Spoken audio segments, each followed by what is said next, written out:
अस्सलाम वालेकुम। मैं आपका मेज़बान मुरीद अब्बास।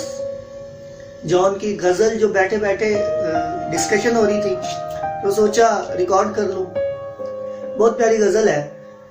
मैं वैसे किसी को डेडिकेट भी कर रहा था and also dedicating here, dedicated video है ये, so I am gonna do this.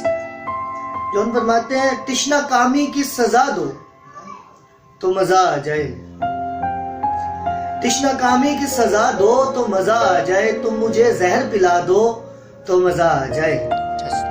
Mir महफिल बने बैठे हैं बड़े नाज से हम, मीर महफिल बने बैठे हैं बड़े नाज से हम, हमको महफिल से उठा दो तो मजा आ जाए। मुझ पे एहसान किया था जो मुझे चाहा था, मुझ पे एहसान किया था जो मुझे चाहा था, अब जो एहसान जता दो तो मजा आ जाए। अपने यूसुफ को जुलेखा की तरह तुम भी कभी, अपने यूसुफ को जुलेखा की तरह तुम भी कभी, कुछ हसीनों से मिला दो तो मजा आ जाए।